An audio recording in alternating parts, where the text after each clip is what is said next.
الأولياء والصالحين والمسلمين والمسلمات والمؤمنين والمؤمنات الأحياء منهم والأموات خصوصا إلى روح كتب العلوم أبي حمد محمد ابن محمد الغزالي ثم إلى روح كتب الأحوال أبي يزيد البسامي ثم إلى روح كتب المقام شيخ الشيخ عبد القادر الجيلاني ثم إلى روح سيد الشيخ محمد عبد الكريم السمان المدني ثم إلى روح خليفته شيخنا وجدنا ومولانا محمد أرشد بن عبد الله فلمبايان ثم إلى أرواح والدنا ومشايخنا وصلهم وفروعهم بأن الله تغشهم برحمة والمغفرة ويؤلي درجاتهم في الجنة وينفعنا ويؤيد علينا وعلى والدنا وعلى أهل بلدتنا أجمعين من بركاتهم وأنوارهم وأسرارهم وعلومهم ونفحاتهم وخصوصياتهم وأن الله الكريم يرزقنا فهم النبيين وحفظ المرسلين وحسن الخاتمة في أمن وعافية وسلامة بسر النبي وآل النبي بسر الفاتحة.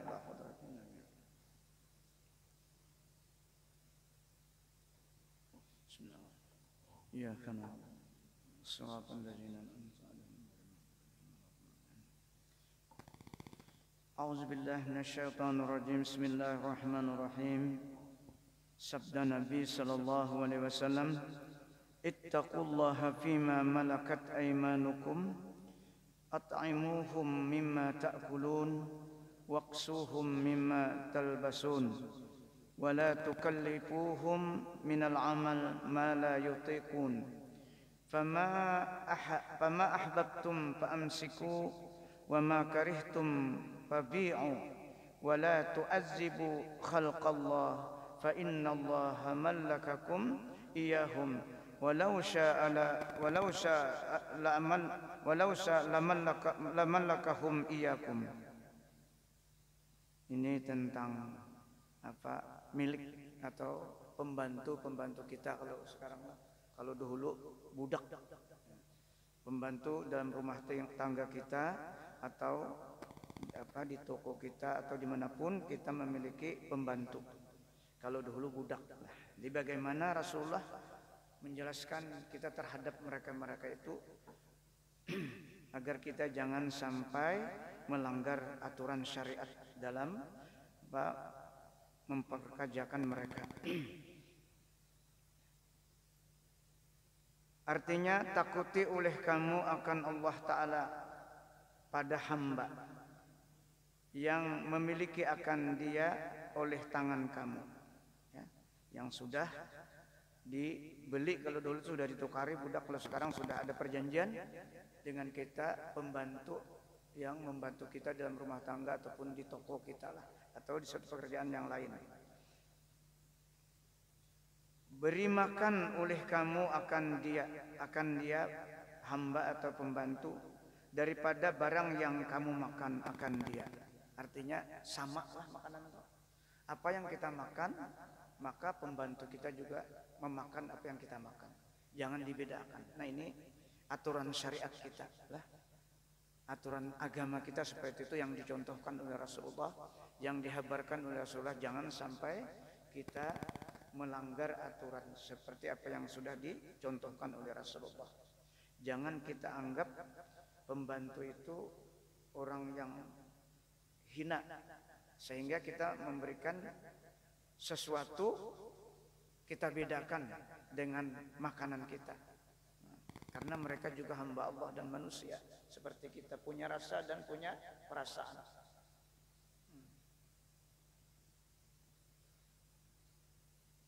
Dan beri pakaian oleh kamu akan dia daripada barang yang kamu pakai.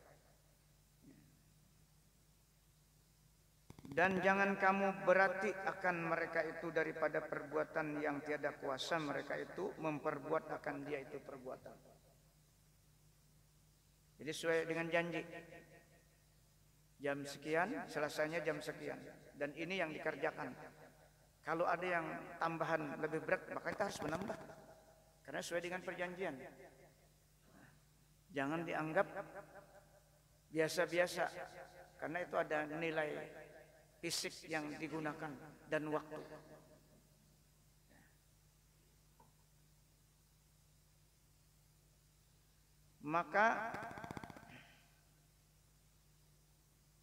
Maka barang yang kamu kasih akan dia pembantu tadi, maka pegang oleh kamu akan dia. Kalau ya baik pembantu, jujur,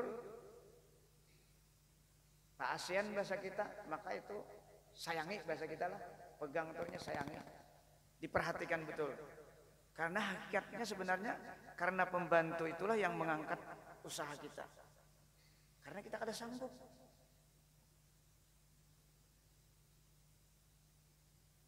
Kalau ada pembantu kada bekerja kita. Apalagi jualan berat lah. Ya. Apa jualan atau alat bangunan itu nah, ada gampangan. Mengangkat semen aja kita angkat seorang, kita sebagai bos misalnya merasa tuh kita akan merasa berat itu, maka begitulah perasaan pembantu itu. Jadi kita harus begitu merasakan kepadanya. Agar kita ini jangan sampai ada pertanyaan, jangan sampai memberatkan. Kita ini kan matian berataan. Nah, kita ada contoh Nabi itu. Maka ada hadis khaffif amalahu kata Rasulullah. Ringankan pekerjaan mereka, jangan diberati. Kalau ada diberati maka tambahannya ada. Kada sembarangan.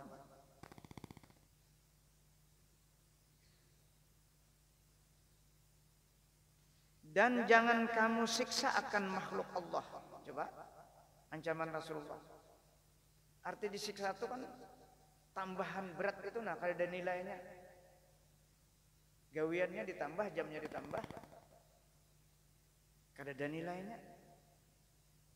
Kita rajin beribadah, kita rajin berbuat baik, tapi dari sisi sini kita kalah. Dari sisi ini kita kada memahami. Dianggap biasa. Kada bakalan kita kalau masuk surga langsung. Karena ini ada masalah. Kalau kada minta maaf, minta halal lawan pembantu, maka berurusan. Karena ini larangan.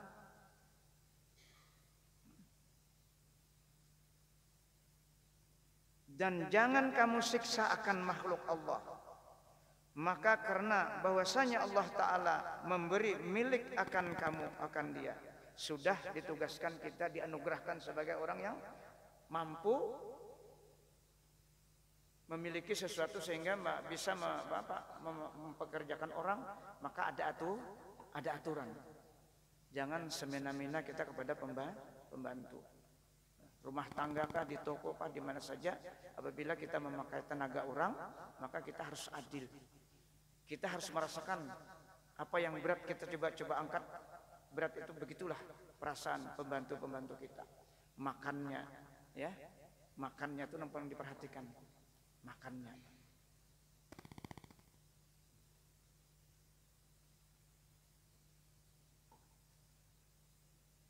Dan jikalau menghendaki Allah Ta'ala, maka karena bahwasanya Allah Ta'ala memberi milik akan kamu, akan dia. Dan jikalau menghendaki Allah Ta'ala, niscaya memiliki mereka itu akan kamu. Sebaliknya, seandainya kita jadi pembantu, kayak apa perasaan kita kalau diperlakukan kada layak? Andai kata Allah. Cuma kebetulan kita misalnya takana di atas andaknya lah, maka kita hati-hati. Ucapan kita hati-hati. Nah, makanya apa yang digunakan oleh Allah Subhanahu wa taala tentang kedua orang tua itu wa qul lahuma qaulan karima, dan berkatalah kamu kepada kedua orang tua dengan perkataan yang menyejukkan. Itu semua ditujukan kepada semua manusia. Nah, cuma khitab yang pertama kepada kedua orang tua. Kada boleh kita kasar, apalagi terhadap pembantu. Nabi itu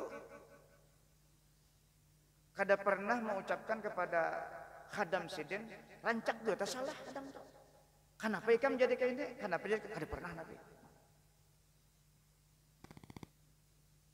Kepada khadam sidin, kada pernah sidin mengucapkan menyinggung perasaan. Karena setiap kita ini ada kehilapan dan kesalahan.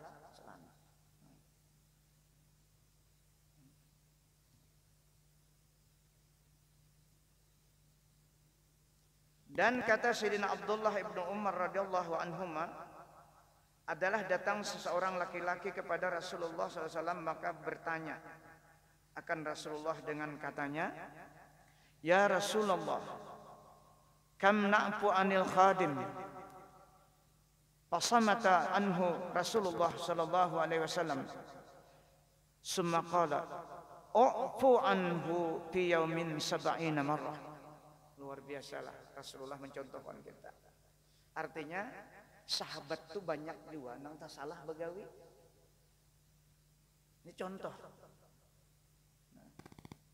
Jadi punya nang tak salah tuh ada usaha nang dibentak-bentak. Kita sadar bahwa kita ini bisa hilang. Apalagi para anak buah yang ada begawi. Sudah jam 11 begawi kada ada jual keluar banyu. Mestinya banyu teh atau teh apa es ada wadai. Itu aturannya. Menghibur apa nih? Menyenangkan membantu kita. Dan itu nilainya ibadah yang dianggap rugi kita. Itu nang nyata dulu ibadah kita nang kagak sanggup ke sana. Kalau nang tertinggal belum tentu kita menikmati. Nang setiap hari kita berikan itu nah. Kalau ada pembantu. Makanya tadi makannya sebagaimana makan kita, pakaiannya sebagaimana pakaian kita. Pakaiannya kadang-kadang misalnya makannya barang sama dengan kita.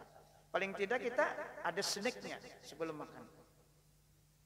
Insya Allah terangkat rezeki kita karena kita membantu sesama manusia, itu mewakili Allah. Makanya di bawah kalimat itu apa? Zalikal kitabul la raiba fihi hudal muttaqin alladzina yu'minuna bil ghaibi wa yuqimuna sholata wa mimma razaqnahum yunfiqun. Di bawah kalimat razaqna kami berikan anugerah rezeki. Artinya terlibat hamba-hambanya untuk memberikan kepada saudara-saudaranya. Kita sebagai wakil untuk memberikan kepada saudara-saudara kita.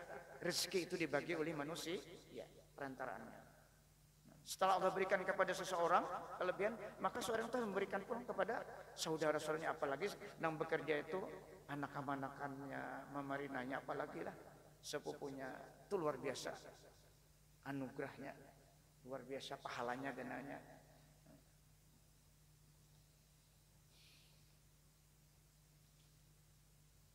Artinya ya Rasulullah, berapa kali kami memaafkan daripada kesalahan khadam kami.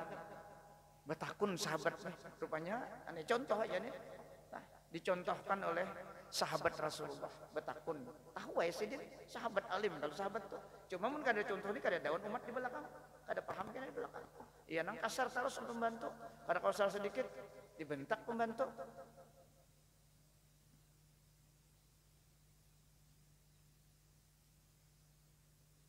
Maka diam daripadanya Rasulullah SAW. Kada menjawab sih dia. Biasanya kalau kada menjawab tuh datang wahyu. Kemudian maka ia bersabda, maafkan olehmu daripada kesalahannya itu pembantu di dalam sehari itu 70 kali. Bayangkan. Artinya rancak benar salah tuh. Gagananya pahala tuh memaafkan. Karena kita memaafkan ini berat. Kita memaafkan itu berat sebenarnya, apalagi rancak salah. Ini ibadah yang paling luar biasa, memaafkan orang yang tersalah. Apalagi kerugian, kesalahan itu merugikan kita kan. Ini ujiannya luar biasa lah. Tapi dibalik itu pasti dibalas oleh Allah apabila kita sabar. 70 kali memaafkan pembantu kita kalau pembantu salah. Tapi jar Nabi yang di atas tadi hadis, kalau memang kada cocok pembantu, jual aja. Kan jual kalimatnya itu karena budak misalnya. Ampihe, kada apa boleh aja. Kalau mau sudah merugikan, diberikan nasihat kada jual, apalagi kada jujur, nah, ampihe aja sudah. Boleh aja tindakan seperti itu. Kalau kita jelas apa artinya dia merugikan kita. Tapi kalau dang sanak panam megaya atau anak-anakan kayak apa kira-kira. Nah, ini ujiannya lah. Ini ada hadis kan sudah ada hadis yang lewat-lewat tuh. Ini paling berat ujian orang sugih inilah. Nang bagawi ini dang sanak. Memarina tapi sekali menghantam 100 juta. Ayo, kira-kira kayak apa? Jar Nabi sabar. Tetap ikam kalau ada zakat atau jangan ditahan, tetap diunjukinya. Ayo, tapi pahalanya benar-benar. Itu ujian kalau orang sugih itu ujiannya itu. Pasti harta ujiannya orang sugih itu. Jadi harus sadar kita. Kalau pejabat juga keluarga juga macam-macam tuh, minta urusan ini, minta urusan itu, ya kan? Nah, itu sudah ada sunnatullahnya, sudah berlaku itu. Orang alim kayak itu juga macam-macam tuh. Nah, namanya di dunia ini kada pernah beres lah. Karena dunia darul bala wa darul imtihan. Dunia ini tempat cobaan dan ujian, bukan tempat balasan. Adapun darul jaza yaitu darul akhirah, balasannya di akhirat. Siapa yang menang di dunia maka di akhirat akan menerima balasan-balasan.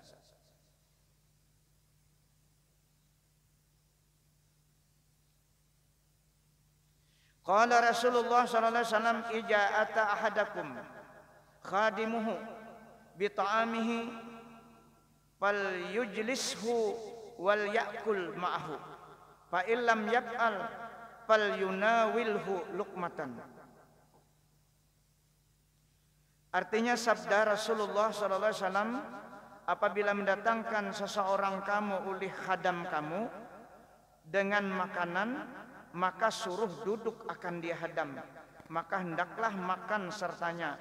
Maka jika tiada berbuat ia akan yang demikian itu, maka capaikan akan dia makanan itu supaya dimakannya.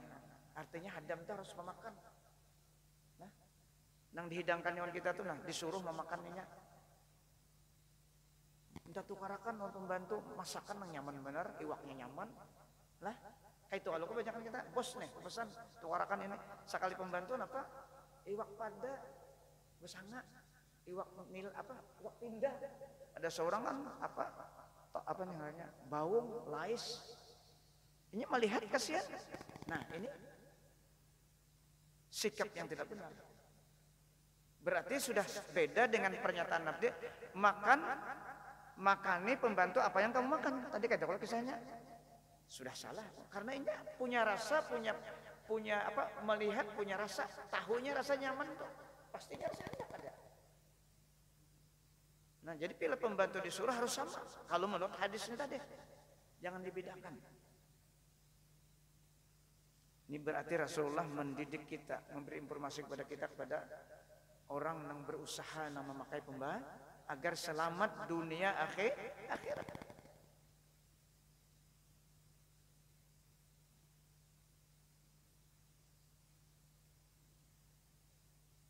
Munnya kada mau jadi suruh makan itu ada salah lagi. Yang penting kita berusaha untuk menyuruhinya memakan apa yang dihadirkannya tadi. Dan sabda Nabi SAW, "Man kana indahu jariyatun fasanaha wa ahsana ilaiha summa a'taqaha wa tazawwajaha fadzalika lahu ajrani." Artinya barang siapa ada padanya hamba perempuan, maka diperbuatnya akan dia gundik. Kalau dulu gundik bahasanya lah dikawini. Ya. Wa ma malakat aymanukum, itu dalilnya. Fa in khiftum apa?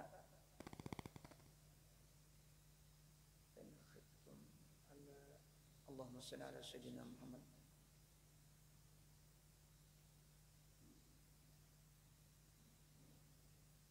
Fa in khiftum fa wahidatan kadua au ma malakat aymanukum. Maka jika takut banyak cukup satu dan orang-orang yang kamu miliki, gundik tadi bahasanya lah. Barang siapa ada padanya hamba perempuan, maka diperbuatnya akan dia gundik dan memperbuat kebajikan, ia akan dia kemudian maka memerdekakan akan dia gundik tadi dan mengawini, ia akan dia si majikannya nih, maka adalah yang demikian itu baginya 2 pahala. Nah, kalau kita kawinin apa pembantu? Banyak orang dikawinin itu pembantu tuh. Pembantu bujang. Boleh benar dan dapat 2 pahala. Ibu-ibu di belakang.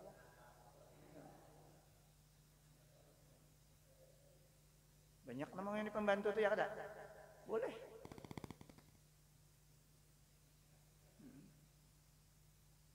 Artinya sudah ada contoh bahari. Cuma untuk ibu-ibu ini sidin sarek nih. Ini kisah aja, bukan ada apa kisah. Kita ini membaca aja. Artinya contoh ada terjadi seperti itu kan banyak. Dan lagi sabda Nabi SAW, al-abdu ija nasaha li sayyidihi wa ahsana ibadatullah falahu ajruhu marratain. Artinya seorang hamba apabila patuh ia bagi penghulunya atau majikannya dan membaikan, ia akan berbuat ibadah akan Allah Ta'ala, maka baginya si hamba pahalanya 2 kali gandanya. 2 kali. Kurangnya Pak ibadat pulang pembantu kita nih. Nah, taat pulang awan majikan dapat 2 pahala itu. Nah. Dan kata Imam Ghazali rahimahullah, dan tatkala dimerdekakan oleh Nabi kita SAW akan Abu Rafi, maka menangis ia Abu Rafi. Abu Rafi menangis, budak nih lah. Nah, apa alasannya? Maka ditanya oleh orang bagi Abu Rafi ini, maka katanya, adalah bagiku 2 pahala ketika aku pada dimerdekakan. Maka tatkala dimerdekakan akan daku maka yaitu hilang 1 pahala. Jadi ada budak nak dakun dimerdekakan. Kita wah ini ada juga pembantu nak dakun diampi karena majikannya bagus. Gambarannya adalah dahulu itu ada juga, wah ini ada juga nak itu. Tujuh benar pembantu kita. Ini baik kan? Apa yang dimakannya. Kadang-kadang baju nang tepi sadang, bos nang ibu-ibunya kan diunjuk, ya ada. Nah laki kayak itu juga pakaian sidin, ada pakaian lagi.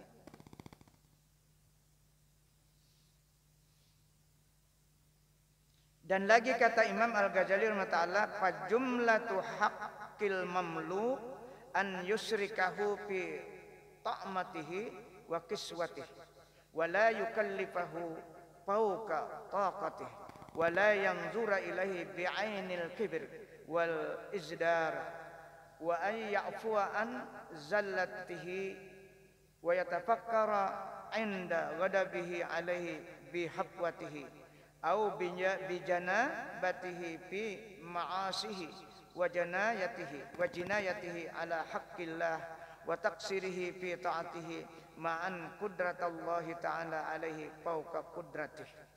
Nah ini Imam Ghazali menyimpulkan tentang budak inilah.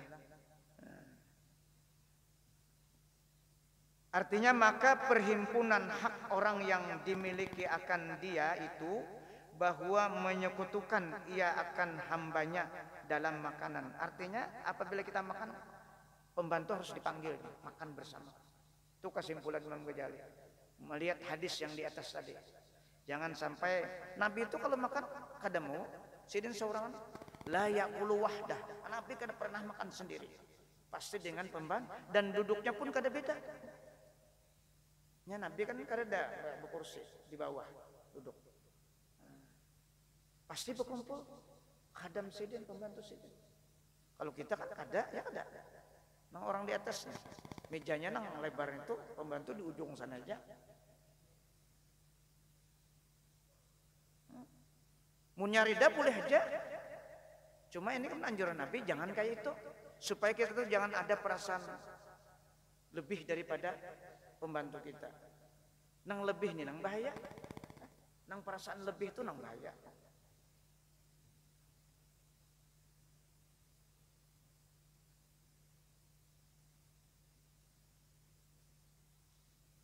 Hak orang, maka perhimpunan hak orang yang dimiliki akan dia itu bahwa menyekutukan ia akan hambanya di dalam makanannya dan di dalam pakaiannya, dan jangan memberati ia akan dia lebih daripada kuasanya, dan jangan melihat kepadanya dengan tilik membesarkan diri. Nah ya Allah, kada boleh kita menganggapnya itu hina karena dia sebagai pembantu. Ketika kita menganggap hina sama menghinakan sang pencipta, itu beratnya kita. Sombong kita jadinya. Kada terasa gawean itu. Mudahan dengan kita berkat membaca hadis ini menyadarkan kita semua. Apalagi yang membantu kita ini anak-anakan kita lah, dan sanak bini kita atau ading kita sendiri. Itu lebih luar biasa kita menjaga jangan sampai tersinggunginya. Walaupun tadi ada kesalahan, tetap ada kesalahan, kekurangan, kelemahan. Itu pun jar Nabi sampai 70 kali dalam sehari mengampuni, luar biasa. Artinya kita tuh harus mengerti dan paham, sabar menghadapi itu. Memang itu ujian.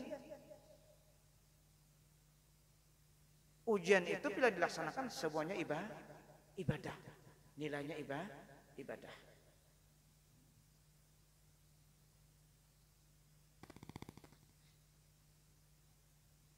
Jangan melihat kepadanya dengan tilik membesarkan diri dan menghinakan akan dia. Dan bahwa memaafkan daripada kesalahan itu. Dan hendaklah ia berpikir pada ketika marah atasnya akan kesalahannya atau dosanya di dalam ia berbuat maksiat dan di dalam berbuat dosa atas hak Allah Ta'ala. Nah, makanya di sini kan majikan itu tugasnya membimbing, mentarbiyah, sama dengan anak. Kalau kada Pak Ibadat disuruh, kalau kada bisa dirajari, didatangkan orang belajar. Ini kisah berduit, kisahnya ini lah. Semua yang dikeluarkan biaya itu ibadah. Kada gampang kan? Memintarakan anak buah nang kada bisa mengaji, dilajari mengajinya. Karena ini yang membantu kita. Sama kedudukannya dengan anak kita.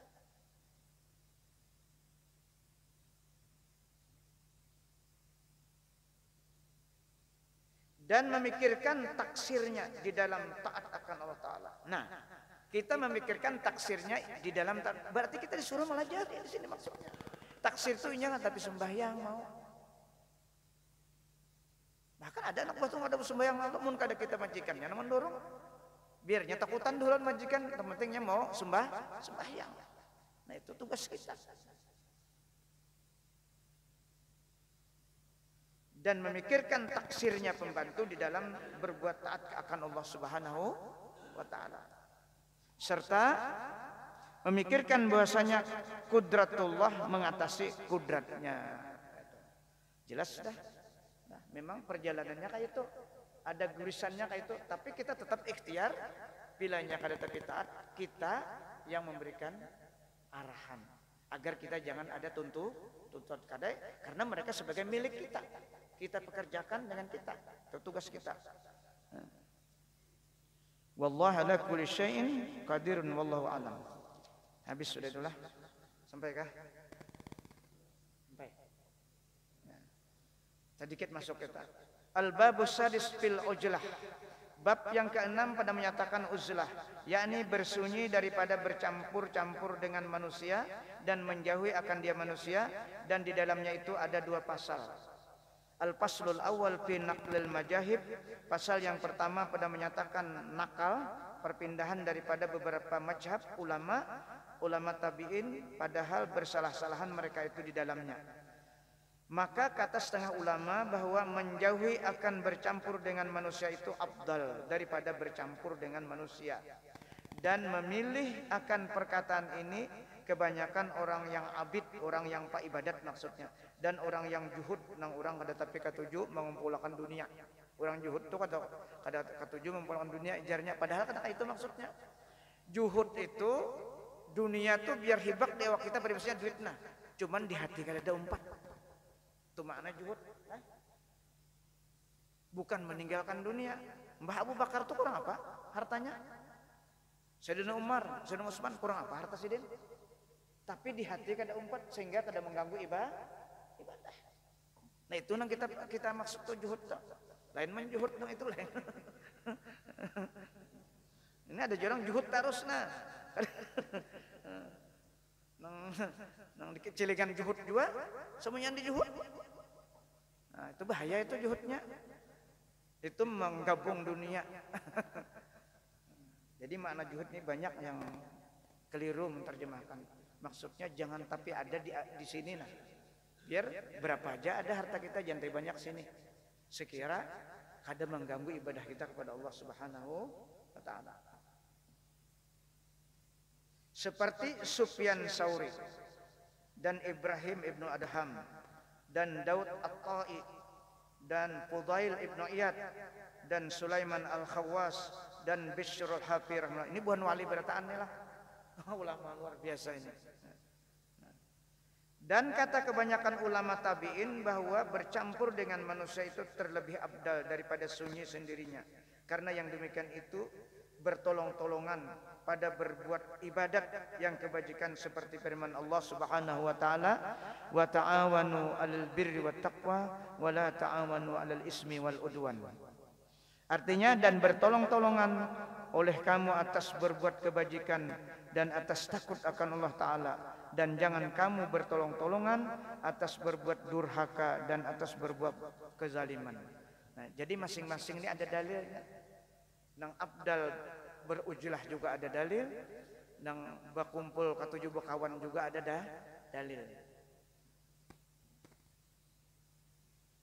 Dan adalah yang cenderung kepada perkataan ini Sa'id ibnu Musayyib dan Asy-Sya'bi dan Ibnu Abi Laila dan Hisham ibnu Urwah dan Ibnu Shibrimah dan Syarik ibnu Abdullah dan Ibnu Uyainah dan Ibnu Mubarak dan Imam Syafi'i dan Imam Ahmad ibnu Hanbal dan beberapa jamaah daripada tabi'in dan lainnya rahimahullah ta'ala. Ini nang cenderung kepada berkumpul. Sampailah. Nah, mudah-mudahan kita dapat apa yang kita baca itu tentang budak lah, tentang pembantu. Mudah-mudahan kita dengan berkat membaca dapat memahami sisa-sisa umur kita yang punya pembantu, punya memakai tenaga orang lain. Mudah-mudahan kita dapat mempraktikkan dalam kehidupan kita agar kita jangan ada pertanyaan nanti di akhirat. Mudah-mudahan Allah memberikan taufik dan hidayah kepada kita barataan sehingga kita dapat melaksanakan apa yang kita pahami. Mudah-mudahan Allah mengampuni segala kekurangan kita dan dosa kita dan dosa kedua orang tua kita dan dosa kaum muslimin seluruhnya. Al-Fatihah. Ila hadratin Nabi. Iyyaka na'budu wa iyyaka nasta'in. Amin ya Allah. Bismillahirrahmanirrahim. Allahumma shalli ala sayyidina Muhammad. اللهم انفعنا بما علمتنا وعلمنا ما ينفعنا وقل رب زدنا علما. اللهم اجعلنا يا الله من عبادك المخلصين، من عبادك الشاكرين، من عبادك الذاكرين، من عبادك الصابرين، من عبادك المقربين، من عبادك الصالحين، من عبادك المتقين بحق هذا المجلس برحمتك يا ارحم الراحمين. ربنا آتنا في الدنيا حسنة وفي الآخرة حسنة وقنا عذاب النار. وصلى الله على سيدنا محمد وعلى آله وصحبه وبارك وسلم والحمد لله رب العالمين.